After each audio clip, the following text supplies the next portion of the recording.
Configuración colector común. Ahora estudiaremos el transistor con la terminal de colector conectada a tierra. La malla de entrada está por la base y la malla de salida está por el emisor. La relación de corrientes de entrada y salida está dada por el parámetro beta, donde la corriente de salida IE es igual a beta más 1 por la corriente de base. Para esta configuración vamos a utilizar la ley de voltajes de Kirchhoff siguiendo esta trayectoria. Tenemos el voltaje de la fuente de base menos la corriente de base por el resistor de base. El diodo emisor está conectado en directa menos la corriente de emisor por el resistor de emisor más el voltaje de la fuente de emisor, y esto debe ser igual a 0. Recordamos que el diodo colector debe estar polarizado en inversa, por lo tanto el voltaje en la resistencia de base tiene que ser ligeramente mayor que el voltaje de la fuente de base para mantener el diodo colector polarizado en inversa. Ahora despejamos la corriente de base, la cual va a ser igual al voltaje de la fuente de emisor más el voltaje de la fuente de la base menos los 0.7 volts entre RB más RE por beta más 1.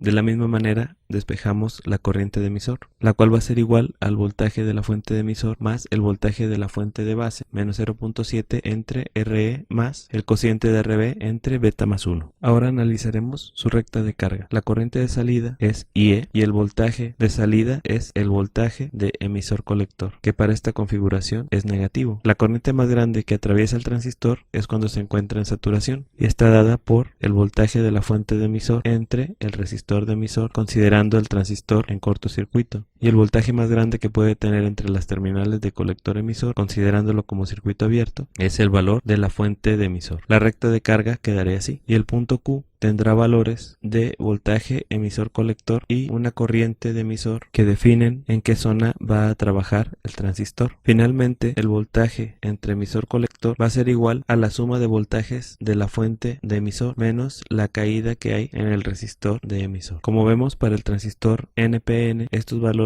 van a ser negativos. Ahora realizaremos un ejemplo de la configuración de colector común. Nos piden determinar el valor de RB para poder ubicar el punto Q en la zona activa del transistor. Comenzamos dibujando la recta de carga del circuito.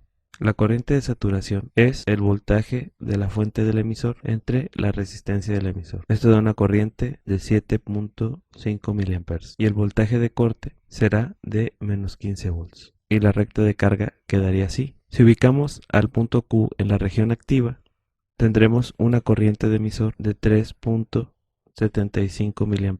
Por lo tanto, la corriente de base es igual a la corriente de emisor entre beta más 1, lo que nos da una corriente de 37.13 microamperes. Si aplicamos la ley de corriente de Kirchhoff para esta malla y despejamos RB, RB va a ser igual al voltaje de la fuente de base más el voltaje de la fuente de emisor menos los 0.7 volts del diodo emisor menos la corriente de emisor por el resistor de emisor entre la corriente de base. Esto nos daría un valor de 317.81 kiloohms. El valor comercial más cercano para RB es de 330 kiloohms. Con esto podemos recalcular la corriente de emisor, que sería igual a los 15 volts de la fuente de emisor más los 5 volts de la fuente de base menos los 0.7 volts del diodo emisor entre los 2 kiloohms más el cociente de 330 kiloohms entre beta más 1, dando una nueva corriente de 3.66 mA.